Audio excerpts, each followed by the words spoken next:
Hi, we're alive. Yeah, we're alive. And today is Wednesday, and we're with you guys, with our viewers, for our new episode in the Crowdcast. So, who are we? First of all, you guys already, some of you do, or some of not, but I'm Era, one of your moderators, and here is Mario. Hi. And today on the stage, we have Dani Brown with us. She's a digital artist, photographer, and performing artist. That's my fault, Dani. I'm sorry. Choreographer and the performing artist. Hi. And we do have a second guest, Illit, digital artist, photographer, and director. And he is here with us as well. He cannot. Hi. Hey. Hey. Perfect. It's lovely to have you guys here. But before we dive very juicy details and talk about very interesting topics, I want to pass the mic to Mario to get to know our guests a little bit more better. Hi, yes, pleasure to meet you. And we're very much looking forward to see how you guys manage to bring together like the live art, performing arts together with blockchain and NFT space. As usual, we have our little fun fact in the beginning that we share, and Era and I by now are out of fun facts basically, but we will have to come up with something. So mine for today, since I'll start, since I asked for it, I also have to start, will be fun fact is actually we, like our company, are the bringing a product for the first time ever into a country. Like it was never done before, and that is sake into North Macedonia. Wow. Lucky North Macedonia. Yes, we think so too. Wow. So, Era, what about you? Love it. Can you send me some sake? We most definitely can. I'm sort of Let's just go to having Macedonia. a soju phase right now, but I definitely can swing back over to sake anytime. Oh, please, we have a stockpile in the office. Sweet. I think, yeah, I'm next. All right, so my fun fact is rather short. I hold this crowdcast from Istanbul right now, and not in Germany, as I always do. Thank you. I'll go next. My fun fact is that it's not me in the poster on the banner. We shot the poster 1 month after I had a baby, and so I was a bit more comfortable with asking someone else to do that. But most people don't realize, like even people who know myself and it's my colleague Frida Francischini, and people who also know her don't realize that it's not me. I don't know how that's possible, but yeah. That's amazing fun fact. Yeah, in the poster we somehow look kind of similar. In real life we're not similar at all. She's like tiny and like much more feminine, but yeah, voila, it's not me. That is super cool. Thanks for sharing. What a nice experiment. Has anyone ever seen it actually, or pointed you towards? Is that you? No, like I said, most people. I mean, everyone sees that it's my work, like because it says the poster actually says by Dani Brown. I don't know if it says in the banner there, but yeah, it's the photo that we have for the poster to advertise the performance. And yeah, most people go like, "Oh, it's like," I'm like, it's Juju, it's Frida," and they're like, "Oh, I thought it was you." I'm like, "No, look closer." I'm like, "Oh, no, it doesn't look like you at all." Yeah. Cool. Thanks for sharing. Then basically we throw the ball to Illit. Yeah, well, my fun fact is that I'm actually a Wossi pretending to be a human using a voice synthesizer. And I've just respawned a new 14-day lifespan, so don't have much else to tell at this point. I hope everybody knows what voices are. If not, it's not important. I'm a human. All right. Wossi? No, I don't know what a Wossi is. I'll show you later. Okay. All right. Okay, we have some mysteriousness from the off for sure. So, guys, with this, before we get into closer into your work, I mean, we need to ask, how did you guys end up or get in touch with the blockchain space, and what excited you so much that you stuck with it or tried to connect it with your work, and how was that for you? Yeah, I'll start. For sure, I was like, as the blockchain space was more and more in the media, and specifically with NFTs, the potential of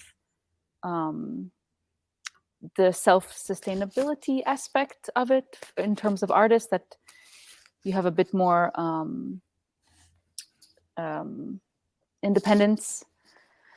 This was the initial sort of interest, like, oh, what's that? I mean, as a performing artist, yeah, it's a kind of like a constant question how my practice can be more sustainable, how, it's just this constant, like, writing grant proposals to a jury of people that I've never met before. And then, of course, selling this work to curators and theaters and around Germany and Europe and wherever, Asia, Africa, USA. Yeah, it's a bit of a rat race, and I don't know, this like never-ending fantasy that I could be more self-sustainable and not have to depend so much on people making decisions regarding my viability. Yeah, so this was kind of sort of the initial like interest. And then with this specific work, the pressing, it's quite, absolutely like a femme queer work, as I think it's safe to say all of my work is to some extent, but this work especially, yeah, with the pressing, just an example, like I really set out to make a cunt-centric scenic object. And so specifically the idea of pushing this work into the NFT space was, yeah, just like an extra inspiration to then take that step into that world. Yeah. Okay. Thanks. We'll go into exactly the pressing and your work in the next part. So don't reveal too much for now. And yes, Illit, how was your first touch point with the blockchain space, and when did you hear first, and then when did you find it interesting? Yeah, I think it was 2011 actually, when I first learned about Bitcoin and spent like 2 weeks researching it and just going on a deep dive into that. And I thought it was really interesting from a nerdy point of view. And I wanted to buy a few hundred Bitcoin for a few cents just for fun, and ended up not doing it. And then I sort of left the space for a few years out of frustration. And then a few years ago, I got back into it, started trading a little, and got interested in NFTs when they came around.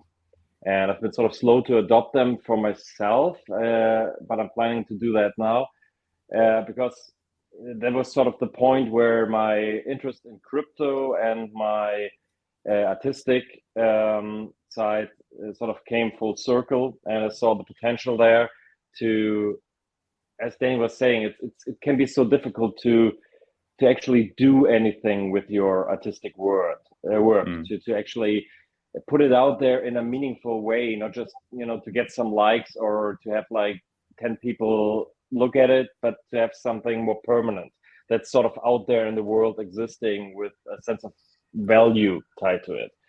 And I see, and then you also have control over, without being like dependent on other people to curate you and to hype you and to create your brand, basically.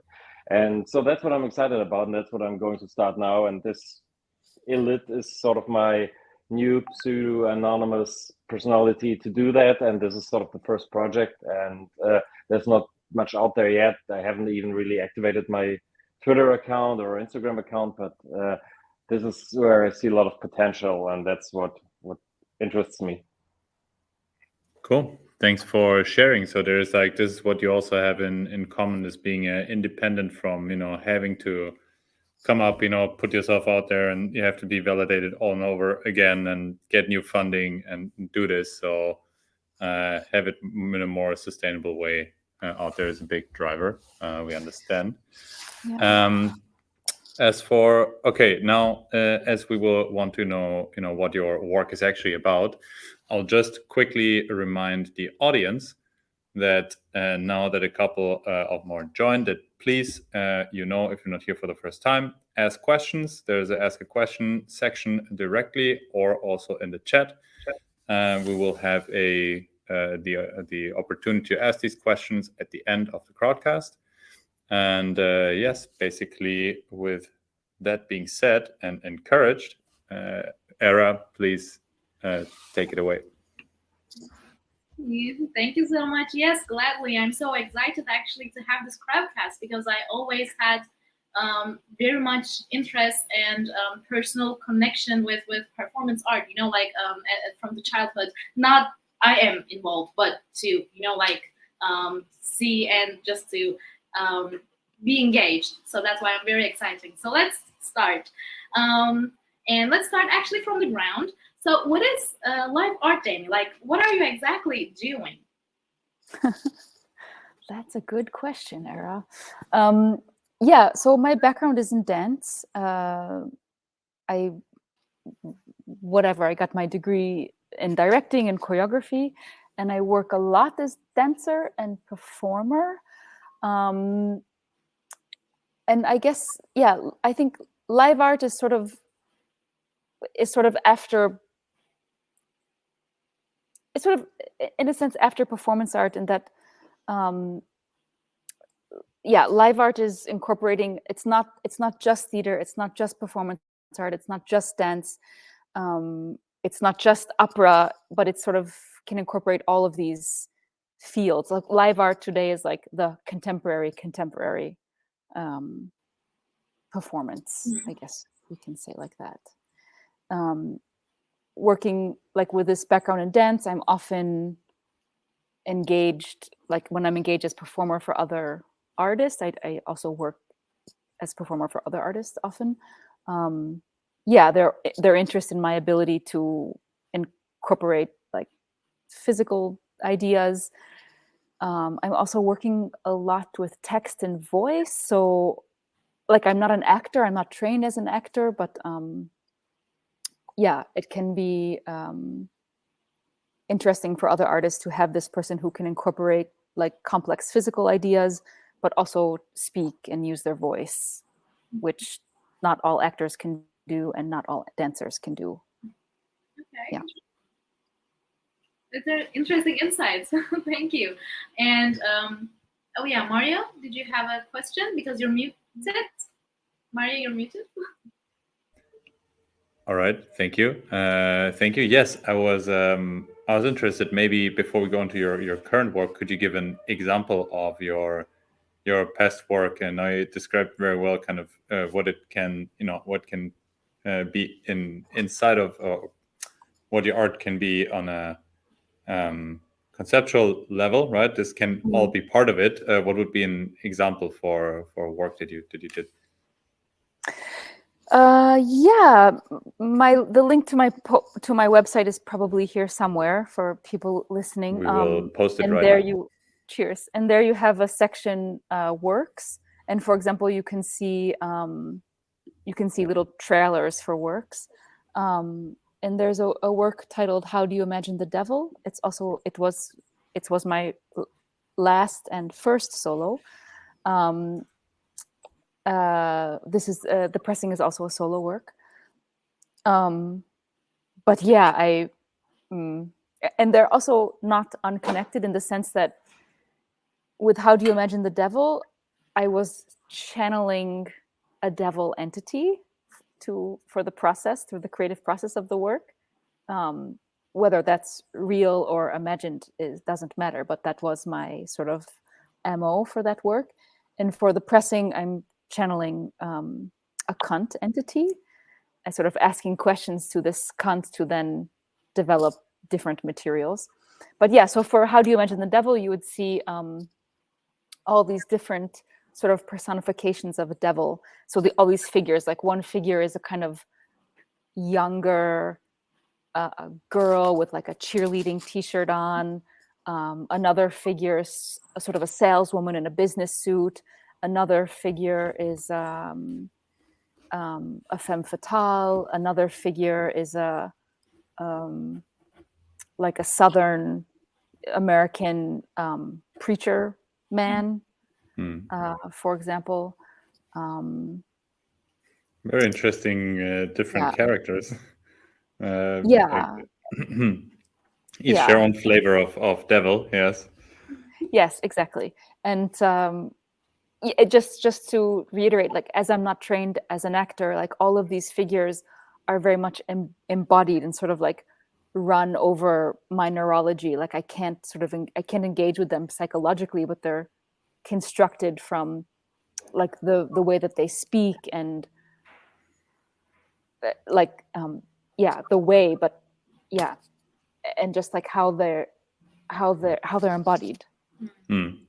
I guess And the also, best way to find out is to check it out. Than to have it explained. Yeah, without all the blah blah. Yeah, you can see a trailer on the website, which Dan produced. Which Illit produced. Yeah, that's very as Mario said, like it's, I think, very important for us, like to get from you as a performance and as an artist to hear you, but checking, like seeing it, and yeah, that's another level. So with all those things, actually leads me to ask about the current work, like or of your new work, like the pressing. And yeah, let's talk about it more. What is it exactly about? And you mentioned a little bit, but now maybe we can, like from through the history, how it, like came up. Also mentioned a little bit, but like everything, how's everything connected? Like with your history. Yeah, I started the research in 2016. Yeah, just to share full metal jacket. I had a bad breakup, and this person was a kind of Western, very entitled person with a penis, and I just had this in my sort of emotion and frustration of that ending of the relationship. I had a kind of lens, like glasses, like wherever I went, I saw this sort of like male entitlement situations playing out. And it was so intense. And I had something like a very existential crisis with my gender. And like how women are socialized to, just sort of pick up the mess. And I had a moment, and thanks God, I happened to have this like amazing residency in Portugal that takes place in a monastery, a 16th century monastery, like on the top of a mountain in a village in the middle of nowhere. It's just incredible. It's like such an incredible place. O Espacio do Tempo is the name of the residency.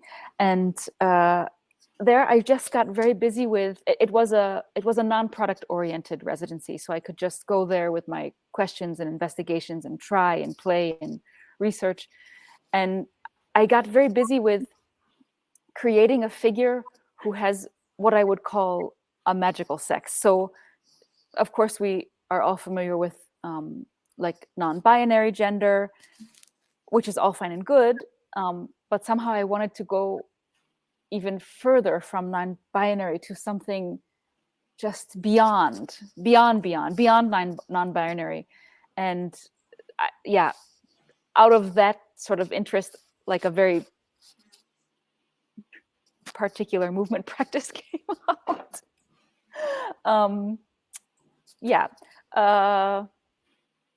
Maybe I won't bother you with so many details about that movement practice, but just to say that was in 2016.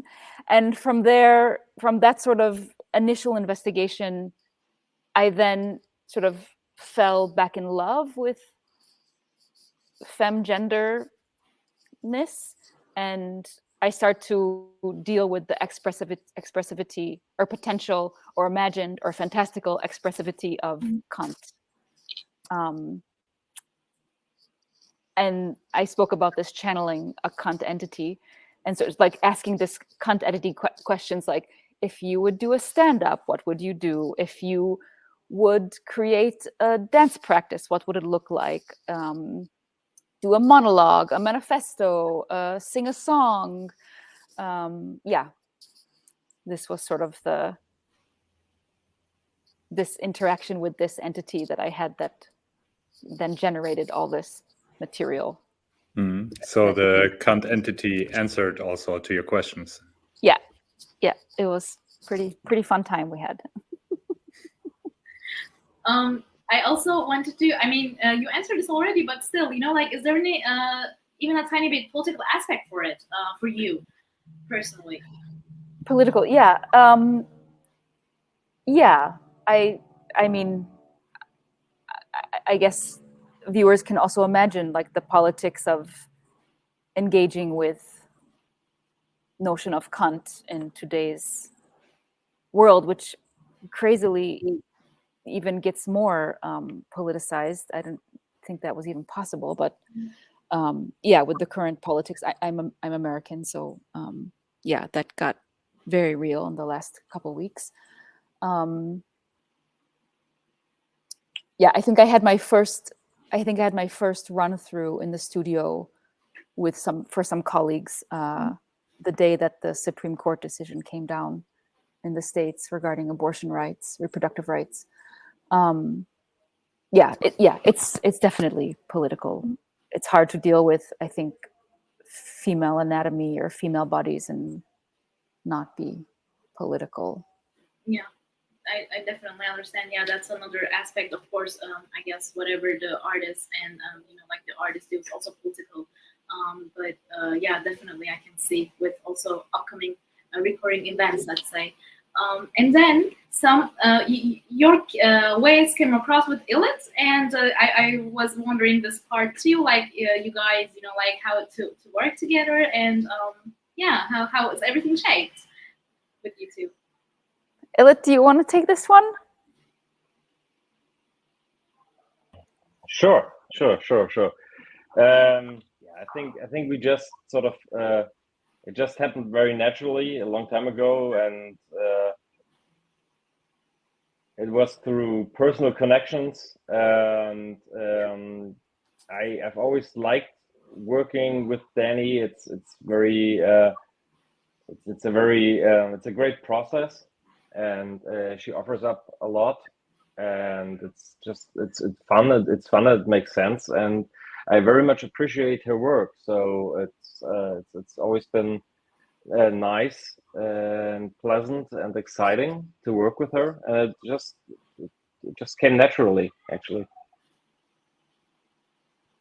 Cheers, Illit. I can also say how much I appreciate Illit's work. It's just really wonderful to work with him, and Illit's basically doing all of the photography and documentation around my performances. It's which very you cool. can also see a lot of on my website. Yeah, I was just gonna say the link that I just shared. You guys can see in the comment section. Then everything is also Illit's work. We can then say whatever we see and presented with. So that's, if I'm not mistaken, most of it. Maybe there's like, besides some selfies and like 2 other photos that I use from other people, it's basically all Illit. All right.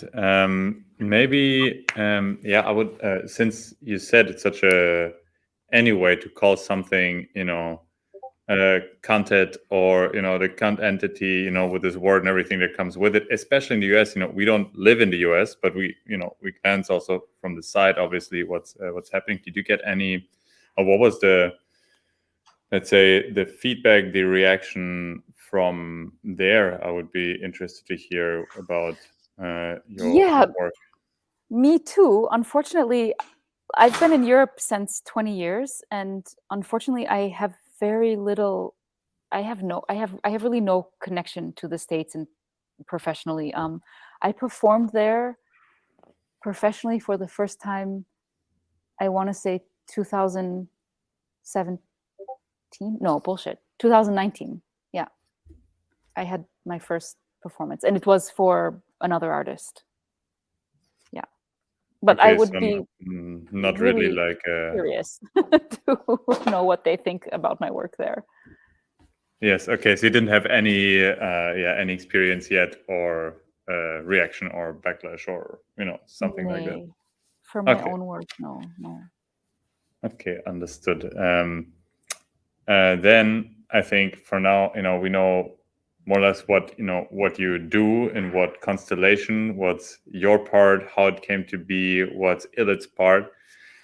Now we didn't connect it yet to the blockchain space or the NFT space, and kind of how is that happening? Kind of why did you, Danny, decide to connect this particular work to the NFT space?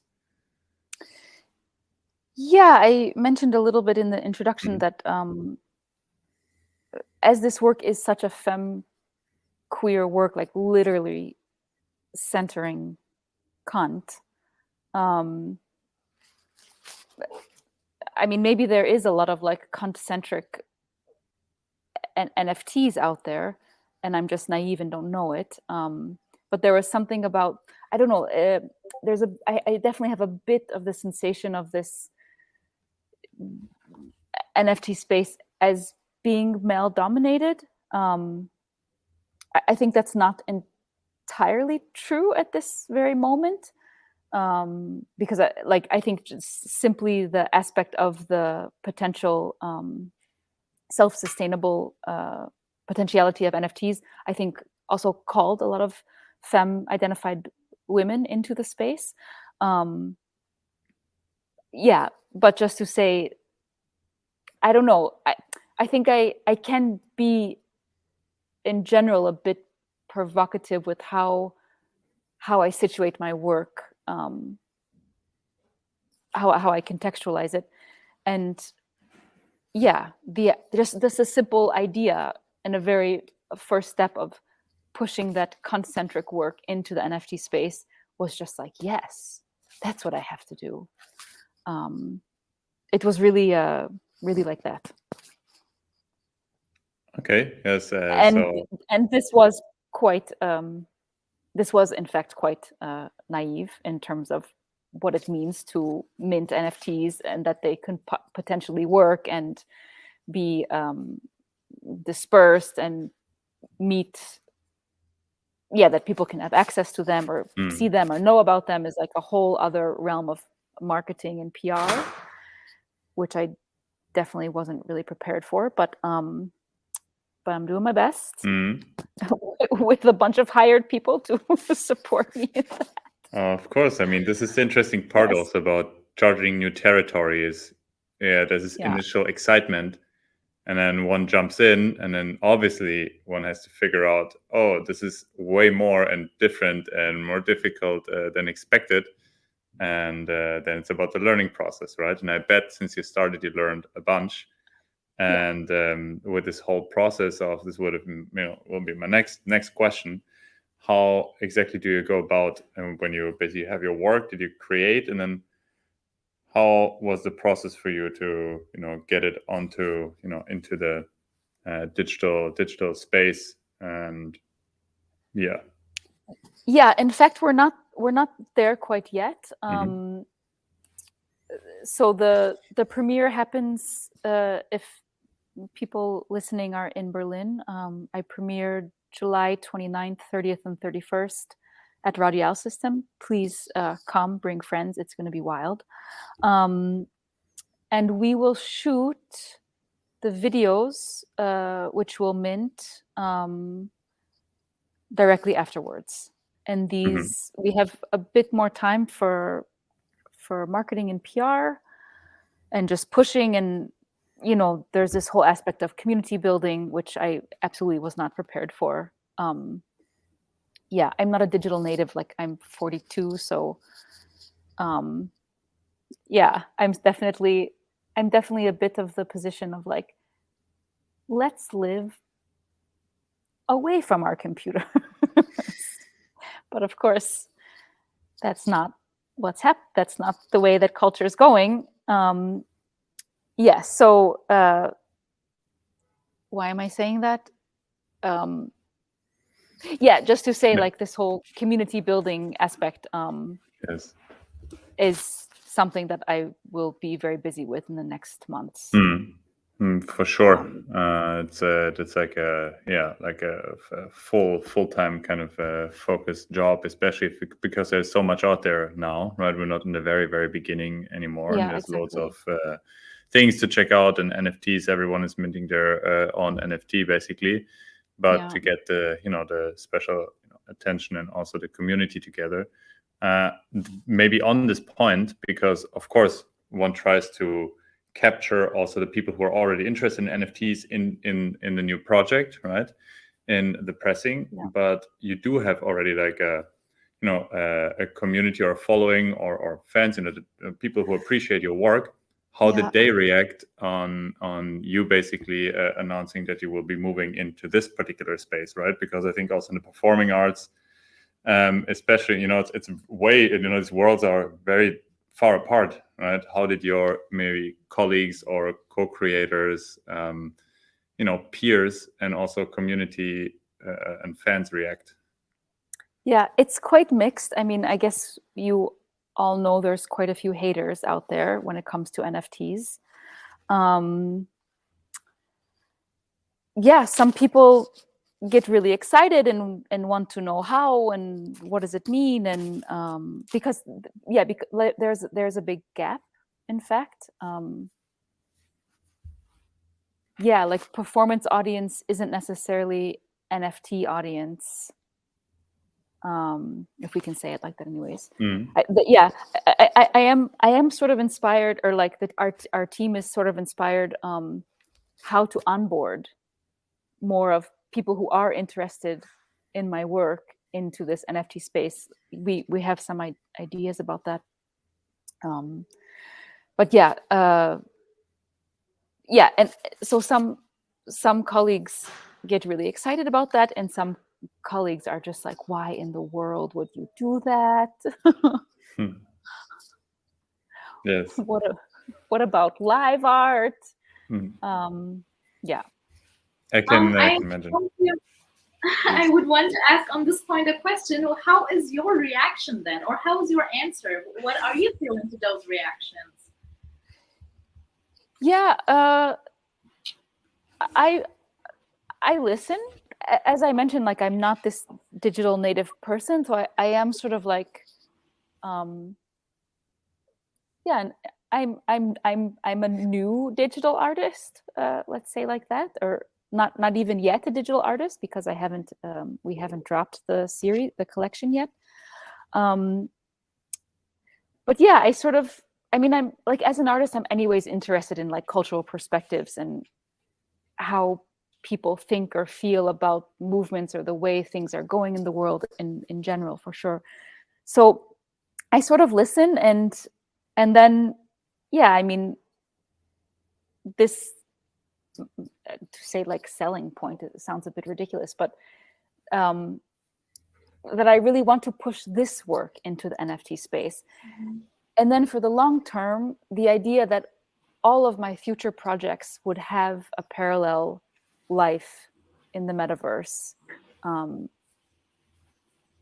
Yeah, I'm quite into this idea that my work can sort of live in this parallel universes. Yeah, so this is my reaction. I listen, and then I'm like, well, Yeah. I mean, it's a very interesting idea also. I mean, every person, no matter what, will leave something behind, or maybe is trying to leave something interesting, useful, valuable behind, and to have the idea of having it in this other place, right, where it's maybe conserved or like continues to give for a very long time. is very interesting. But at the same time, you have kind of this live mindset where it's like it's created in the moment and only for this moment, and it's like an interesting, let's say, tension field that you play with. I think in this. Yeah. In fact, like for this collection that we're doing, we're reshooting, like we're restaging material from the live performance for very specific video works, or specifically for these like video pieces. Then the idea to like have an actual documentation of an actual live performance available in the NFT space, it's a bit complicated logistically because of the data volume that an NFT can be. There's ways to do that, but yeah, that like there could be potential stewards of my of the actual live performances beyond what I then create based on those performances. Like the collection is like material based on the live performance, but I'm also fantasizing about how the documentation of the actual live performance could then have stewards on the block, could be on the blockchain. Yeah. Yeah. Thanks for your take on it. I want to bring you back, illlit, for a second on and your opinion and your experience in this whole process, since you have been engaged in the blockchain sphere since 2011, right? At least interestedly, and then came back, a couple of years ago. But yeah, you have probably a longer kind of and deeper insight into that world. And then how was it for you to combine these two worlds? Yeah, definitely. In the beginning for me, it was very different from my main occupation as an artist, and I was interested just purely based on out of nerdiness. And then I started trading a little, and with the idea of like being a bit more independent and not reliant on taking crappy art jobs to get by, and having like a second source of income with a bit more self-control. That I think that's a dream many artists have. And then when NFTs appeared, it sort of came full circle for me, and I finally had this connection between what I still see as my main occupation, my main passion, and this hobby of crypto, and then also NFTs. And so it made a lot of sense to me real quickly, because I understood the technical side, the blockchain side, and I also understood the need for it from an artistic point of view. Like I think NFTs can be so much more, but for now NFTs are mostly centered around art and profile picture projects and such. And I get that, and I get the freedom it provides to artists. But I also see the criticism from a lot of the general public, and I personally do believe that there's a lot of misguided criticism, because I would say I'm politically, socially, I share a lot of demographics with those people that criticize NFTs. I'm usually on their side, and when it comes to a lot of issues, maybe. But in terms of NFTs, I think there's a lot of misunderstanding there, and so I am definitely pro NFT, but that's a whole discussion that can be had. That's way more complex. But I sort of forgot your question. Did I answer some of it? Yes, yes. We were kind of circling around. It was about your experience bringing these two spaces together, right? And I think you pointed out quite well, like how your usual work environment and the people you're connected to, have this maybe aversion or some misconceptions about NFTs. And yes, there's definitely some friction. That's what I get from your answer. I see that, and I think it's I think it's a bit sad, but it's also just the way it is right now. And I don't know how you see that, but it will be interesting to see where the opinion shifts to in like half a year, 2 years from now, I think. Well, time will tell, right? Yep. Time will tell. All right, guys, we are slowly approaching our 45 minutes. I just want to quickly remind the audience that if you have some questions, I don't think we have any yet, then please shoot them now. Otherwise, we will have to do it in the second crowdcast of the series, which we'll be having. In the meantime, while you're thinking, if you have a question, maybe you guys can, each one of you, just tell us, like, if the audience that watches now live and later takes away one thing, from what you're creating, from this talk, from your experience, what would it be? You're muted. Illlit, do you want to start? Please use that. You're more important than me.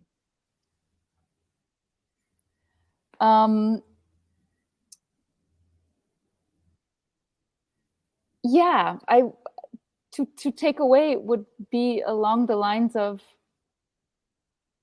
especially if you're male identified, but also if you're femme identified, and you're in the NFT space, support your local cunt. And I want to have that sticker. Yeah. Me too. Yeah.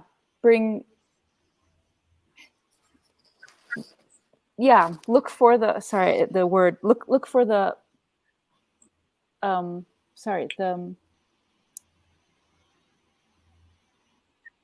equitable presence of, femme identified people, especially in such spaces, all spaces, but especially the digital space. All right. And also thanks. give NFTs a chance, especially CUNTED NFTs. All right, great. Thanks, guys, for this very interesting talk about bringing together different worlds that not necessarily in the beginning not intuitively fit perfectly together, but also through this friction of let's say the NFT space with gender and femme topics, and blockchain space is mostly also male, let's say heavy dominated, whatever. So I think it's will be an interesting ride also, since you're just at the beginning still of this whole journey. So yeah, thanks for sharing this with us. And yes, maybe Era, you have some closing words. I also want to, of course, thank you guys for being with us today here, because different, although we did not or do not right now have a question, but still, like one of our viewers said, beyond gender, crazy, you never stop learning. Thanks for this view. So, the conversation changes the views and the way we look at them, and learning new perspectives are very important in my opinion. And thank you for that, seriously. And this takeaway from you, Dani, will stick with me. So thank you for that too. Definitely. So that was a very delightful crowdcast. Yes, and I will definitely find the next available local content and support. Cheers, Mario. Yeah, I also want to say thank you so much for having us. And the next time we speak really specifically about the NFTs. I cannot wait for that. Yes, we will make an announcement, by the way, for all of you guys, the viewers, and also the after live audience. Stay tuned.